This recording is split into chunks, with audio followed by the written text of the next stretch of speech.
하나님 말씀 봉독하겠습니다.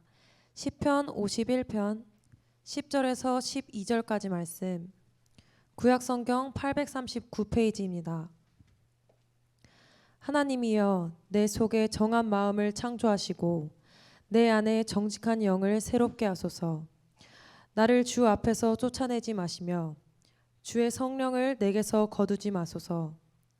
주의 구원의 즐거움을 내게 회복시켜 주시고 자원하는 심령을 주사 나를 붙드소서. 아멘.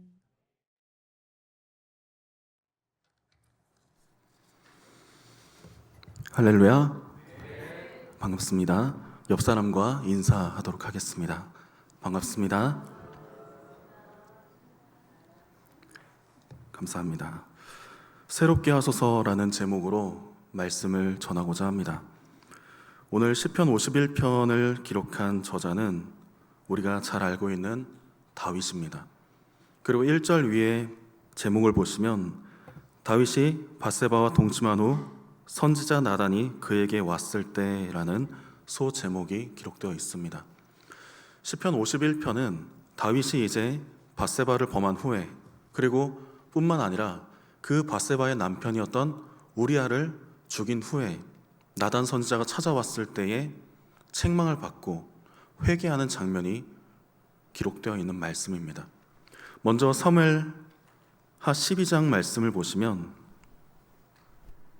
사무엘하 12장 1절부터 말씀을 보시면 여호와께서 나단을 다윗에게 보내시니 그가 다윗에게 가서 그에게 이르되 한 성읍에 두 사람이 있는데 한 사람은 부하고 한 사람은 가난하니 그 부한 사람은 양과 소가 심히 많으나 가난한 사람은 아무것도 없고 자기가 사서 기르는 작은 암양 새끼 한 마리뿐이라.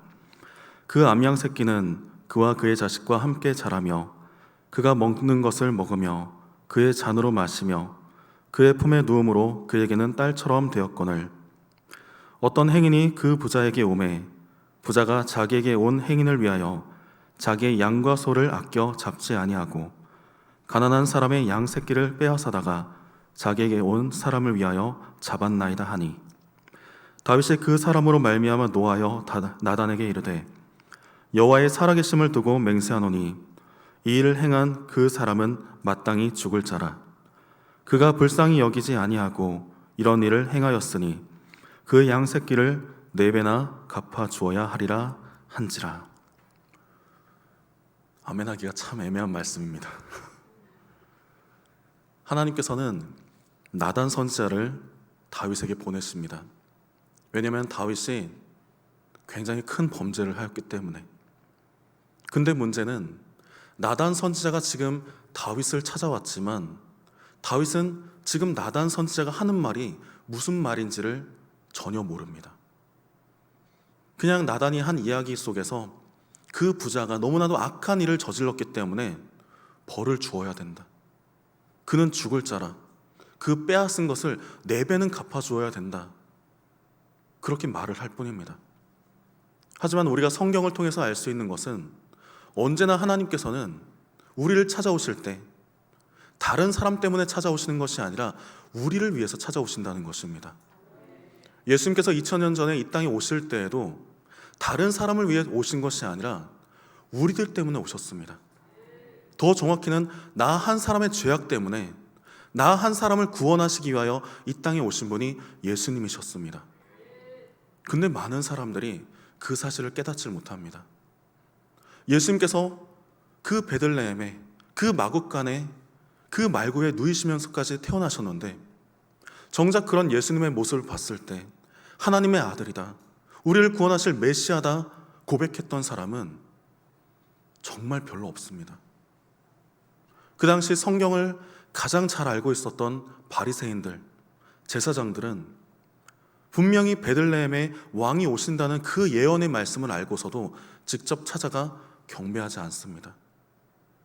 오히려 그 사실을 헤롯 왕에게 알려서 헤롯이 군대를 보내게 하죠.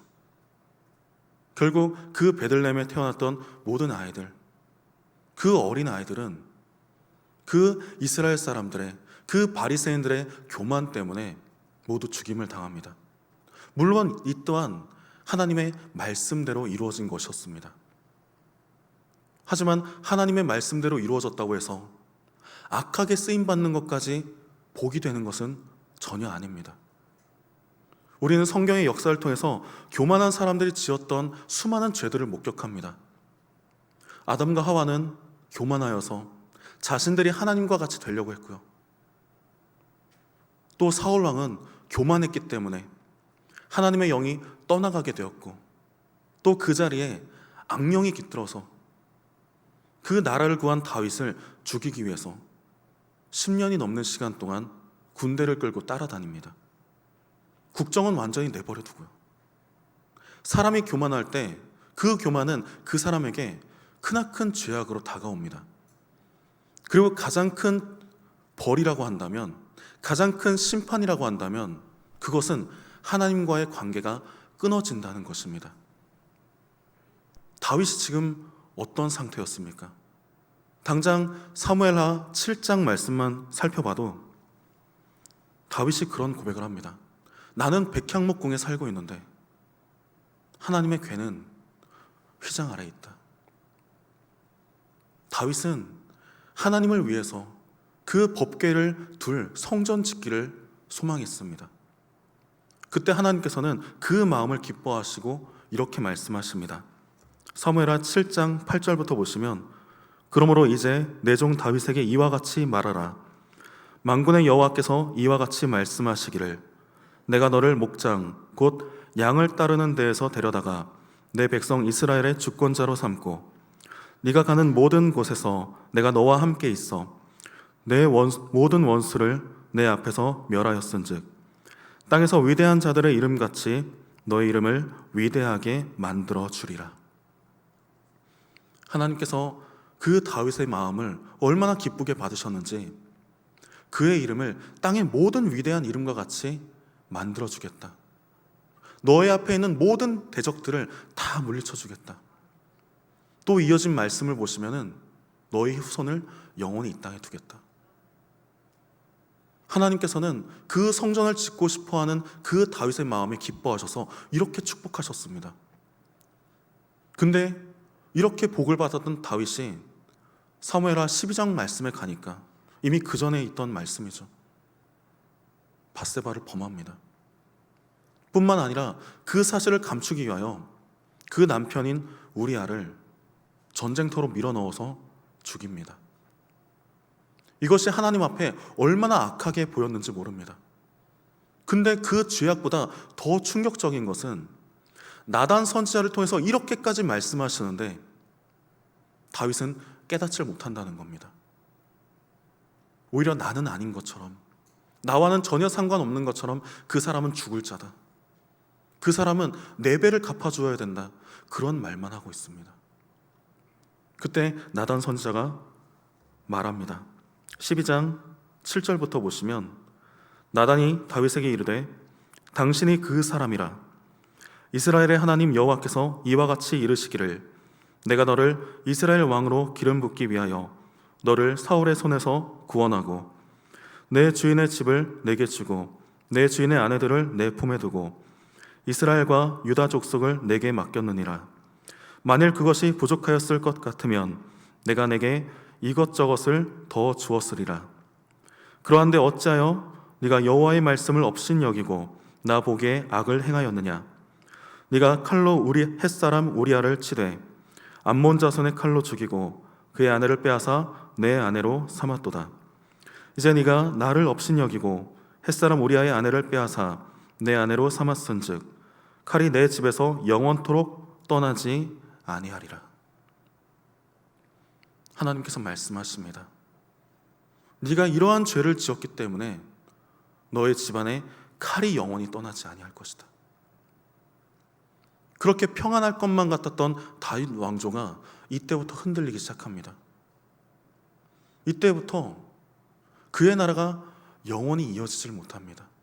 물론 영적으로 볼 때는 다윗의 자손으로 이 땅에 메시아가 나심으로써 그 언약은 성취되지만 당장 다윗의 자손들은 수많은 어려움을 겪습니다. 다윗의 손자 때부터 나라가 둘로 나누어지고요. 그때부터는 북이스라엘과 남유다로 수백 년을 그렇게 싸움을 이어갑니다. 형제 국가임에도 불구하고, 야곱의 아들들로서 같은 형제임에도 불구하고 두 나라는 계속해서 싸움을 이어갑니다. 중간중간에 화친을 맺었던 적도 있습니다. 하지만 그 화친은 믿음 안에서, 하나님의 뜻 안에서 맺어진 화친이 아니라 우상 숭배 안에서 맺어진 화친이었습니다. 그로 인해서 남유다의 의로웠던 왕들조차 북이스라엘을 따라가다가 그 전쟁터에서 장렬하게 전사하는 그런 장면까지도 말씀은 기록하고 있습니다. 우리가 이 말씀 가운데 깨달아야 되는 것은, 오늘 하나님께서 우리를 찾아오실 때, 오늘 하나님께서 우리를 위하여 말씀하실 때 얼마나 이 말씀을 나의 말씀으로 받고 있느냐라는 것입니다. 오늘 우리에게 주시는 말씀을 마음속 깊이 새기고 그 말씀을 따라 살아가는 믿음이 되기를 간절히 소망합니다. 오늘 다윗은 영적인 침체를 겪고 있습니다. 하나님께서 선지자를 보내셨음에도 불구하고 그 선지자를 왜 보내셨는지 알지 못합니다. 죄악은, 교만은 이렇게 무섭습니다. 과거 바로 왕은 당장 눈앞에서 10가지 재앙이 닥침에도 불구하고, 그리고 마지막에는 자신의 아들이 죽었음에도 불구하고 깨닫지를 못합니다. 하나님께서 지금 이 애굽을 쥐고 흔드시면서, 게다가 바로뿐만 아니라 온 애굽 사람들이 다 목격했을 겁니다. 그 10가지 재앙 가운데 정작 이스라엘 백성들이 사는 그 고센 땅에는 어떠한 어려움도 없습니다. 지금 하나님께서는 바로에게 말씀하십니다. 내 백성을 내보내라. 이미 하나님께서 아브라함에게 약속하셨던 것처럼 400년 만에 이스라엘 백성들을 다시 가나안 땅으로 부르시는데, 바로는 그 마음이 교만해서 자신 손아귀에 들어와 있던 그 이스라엘 사람들을 놓칠 못합니다. 때때로 우리도 이와 같은 상황을 맞이하곤 합니다. 우리에게 주신 모든 것이 다 하나님의 은혜였습니다. 나단 선지자가 다윗에게 말하지 않습니까? 너를 목장, 그 양치는 데서 데려다가 이스라엘의 주권자로 하나님께서 세우신 것입니다. 그리고 그렇게 오랜 시간 다윗을 못 살게 굴던 그 사울의 손에서 다윗을 구원하셨다라고 말씀하십니다. 모든 것이 다 하나님의 은혜였습니다. 모든 것이 다 하나님의 인도하심이었습니다. 근데 다윗은 교만했습니다. 마땅히 전쟁터에 나가야 될 다윗이 전쟁터에 나가지 않았다가 그 낮에 잠에 들고요, 또 밤에 일어나가지고 그 성벽 위를 이렇게 거닐고 있는데 거기서 밧세바가 목욕하는 장면을 목격합니다. 원래 다윗의 모습이었다면 바로 눈을 돌렸을 겁니다. 그리고 그 잠깐 밧세바의 목욕하는 장면을 본 것으로 인해서 하나님 앞에 회개했을 겁니다. 근데 그 마음에 교만이 자리 잡았을 때 그는 그것을 회개하지 않습니다. 더 나아가서 그 여인이 누구인지, 심지어 우리아의 아내라는 사실도 알고 있습니다. 당시 우리아는 다윗을 따르던 용사들 가운데 한 사람이었습니다. 햇사람이었지만 그렇게 다윗에게 충성하고, 다윗의 명령이라고 한다면 목숨을 걸고 적진에 홀로 들어가기까지 하는 장수였습니다. 그런 충성스러운 부하의 아내인데도 불구하고 다윗은 그 아내를 범합니다. 그리고 밧세바가 임신했다는 소식을 들었을 때 많은 계략을 펼치죠. 전쟁터에서 돌아온 우리아에게 빨리 아내에게 가봐라, 오늘 밤은 아내와 함께 있어봐라, 그런 이야기도 하고요. 하지만 우리아는 얼마나 충직한지 전쟁터에서 돌아왔지만 집으로 가지 않습니다. 오히려 같이 전쟁을 치른 그 병사들과 같이 먹고 잠을 자면서 그들과 함께 있습니다. 만약 우리가 장군이고 우리의 부하 가운데 그런 부하가 있다면 얼마나 든든하겠습니까? 근데 마음이 든든해야 될 그 다윗의 마음이 지금 불안합니다. 당장 바세바는 임신했는데, 당장 우리아가 들어가서 관계 갖지 않으면은 들통날 텐데 어찌하나 그 죄를 감추기 위하여 우리아를 전쟁터로 다시 보냅니다. 그리고 암몬 자손과의 전투에서 일부러 성 가까이까지 몰아붙입니다. 죽으라고요. 사람이 교만할 때 그 교만은 더 큰 죄를 낳아갑니다.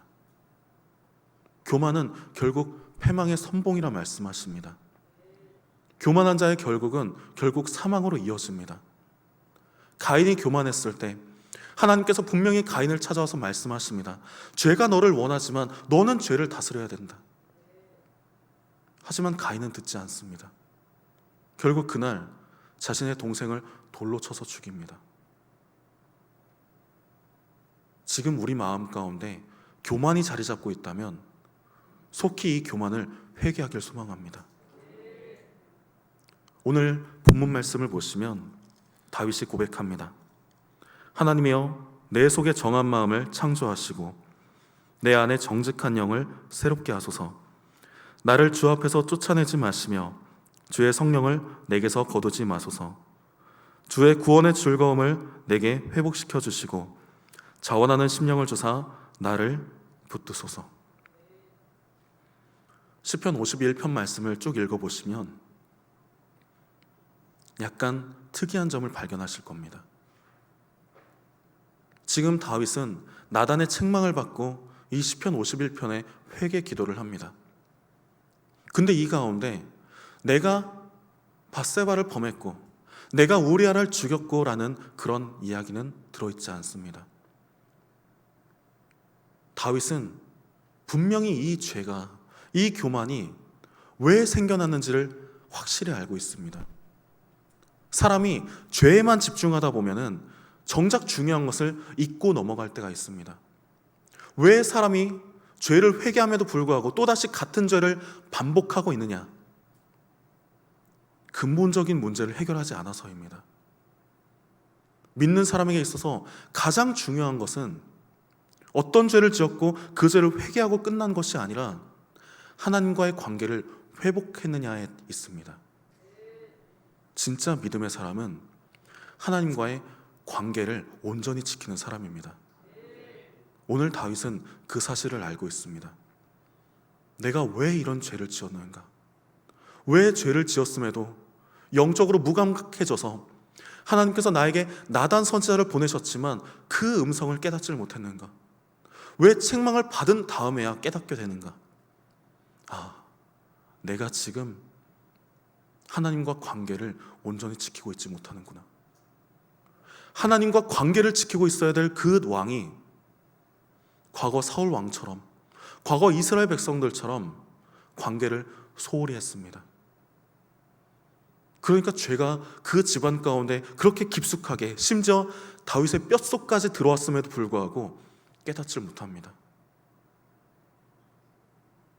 오늘날 세상에 보면은 당장 편의점만 가도 너무나도 쉽게 음식물을 구할 수 있습니다. 요즘은 패스트푸드라고 하죠. 그때 어떤 사람이 이런 말을 합니다. 하나님께서는 과일과 채소와 우리의 먹을 양식을 창조하셨는데 사람은 그것을 가지고 패스트푸드를 창조했다고요.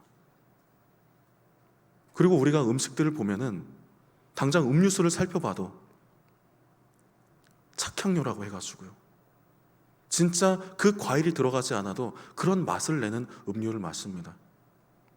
이것이 우리 몸에 얼마나 안 좋은지 모릅니다. 그것이 우리 몸속에 들어가면은 우리의 몸을 망가뜨릴 뿐만 아니라 우리의 뇌까지도 다 망가뜨립니다.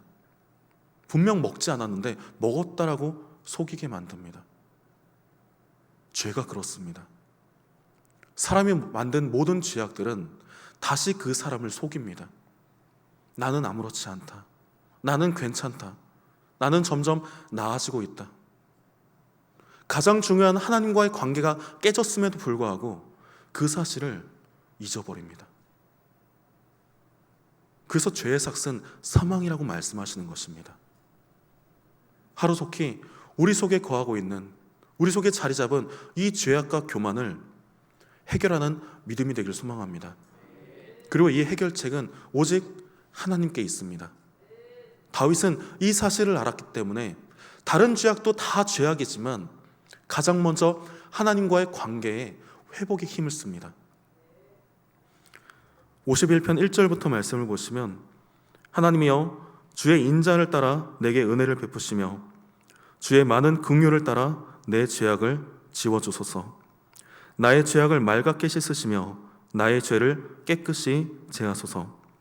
무릇 나는 내 죄가를 아오니 내 죄가 항상 내 앞에 있나이다.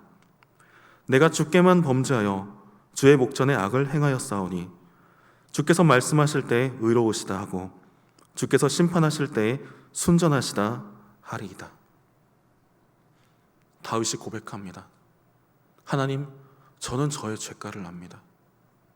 제가 주님께 이렇게 큰 죄를 지었습니다. 이 큰 죄악은 바로 하나님과 온전한 관계를 갖지 못한 것입니다. 다윗이 왜 교만해집니까? 나 이제 왕이니까. 이제 나이도 어느 정도 찼으니까. 게다가 부하들도 이야기합니다. 당신이 왕께서 전쟁터에 나갔다가 혹시라도 다치거나 전사하시면 이 나라 무너집니다. 그러니 왕은 옥체를 벗어나기 위하여 왕궁에 거하소서. 하지만 지금까지 다윗이 왕이 된 모든 과정을 살펴보면 다윗에게 그럴 만한 힘이 있어서, 자격이 있어서 이루어진 것은 하나도 없었습니다. 다 하나님의 은혜였습니다. 다 하나님의 인도하심이었습니다. 그리고 다윗이 전쟁터에 나갈 때 늘 하나님께서는 그와 동행하시고 단 한 번도 패하지 않게 하십니다. 아무리 지금 나이가 들었다 할지라도, 아무리 왕이 되었다 할지라도 여전히 그가 전쟁에 출입한다면 하나님께서는 그를 지키십니다. 갈렙이 그런 믿음을 가졌습니다. 그는 40세에 가나안 땅을 정탐하고 돌아옵니다. 그리고 그 땅을 정탐하고 돌아왔을 때 그는 믿음의 고백을 합니다. 여호와를 기뻐하면, 또 여호와께서 우리를 기뻐하시면 우리를 능히 그 땅으로 인도하여 들이시고 그 땅을 차지하게 하시리라. 그리고 그 믿음이 45년이라는 시간 동안 단 한 번도 흔들리질 않습니다. 그가 85세가 되었을 때 그 가나안 땅을 차지하기 위해서, 그것도 가나안 땅 가운데서도 가장 차지하기 힘든, 가장 막강한 군사력을 가진 그 헤브론 지역을 차지하기 위해서 여호수아 앞에 나아가서 이렇게 말합니다. 여전히 하나님께서 나와 함께 하시고 그렇기 때문에 나는 지금도 전쟁에 출입할 수 있습니다. 당신이 이 땅을 나에게 주시기만 하면은 제가 가겠습니다. 나이가 중요한 것이 아닙니다. 나이가 많고 적음에 달린 것이 아닙니다. 오직 여호와의 구원은 하나님께서 함께 하실 때에, 우리가 하나님의 뜻대로 살아갈 때에 우리의 삶을 통하여, 우리의 믿음을 통하여 이루어지는 줄 믿습니다.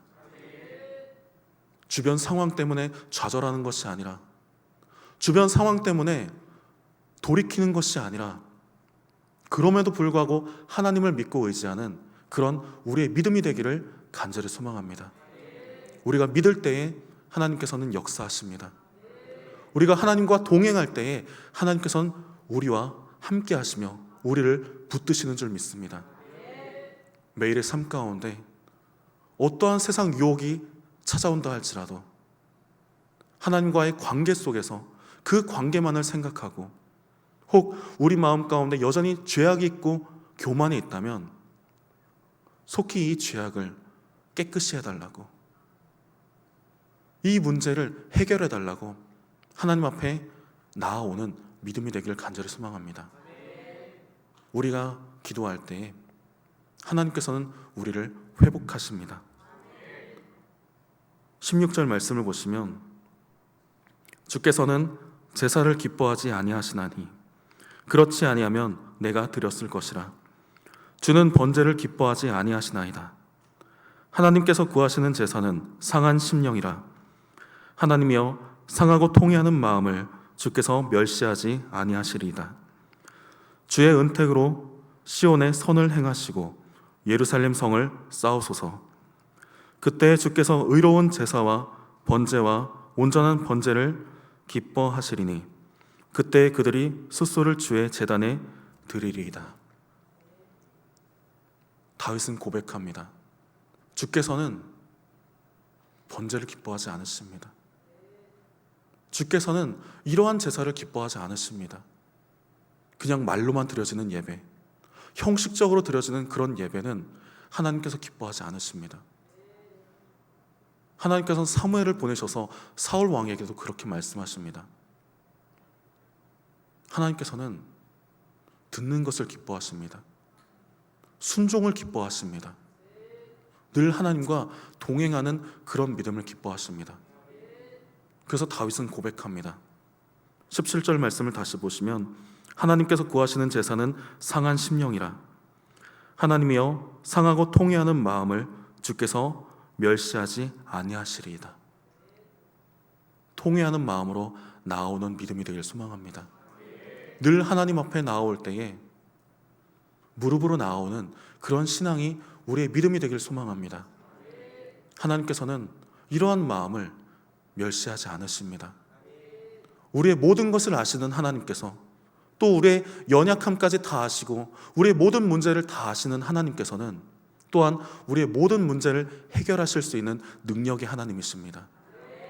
세상 것을 의지하는 것이 아니라 오직 하나님만을 의지하는 믿음 되길 소망합니다. 우리의 모든 문제를 해결하시고 우리를 깨끗이 하시고 우리에게 영원한 천국을 허락하실 그 하나님만을 온전히 믿는 우리의 삶이 되기를 간절히 소망합니다. 기도하시겠습니다. 사랑이 많으신 하나님 아버지, 참으로 감사드립니다. 날마다 통회하는 마음으로 주님 앞에 나아오는 믿음 되게 하여 주시옵소서. 예수님의 이름으로 기도합나이다. 아멘.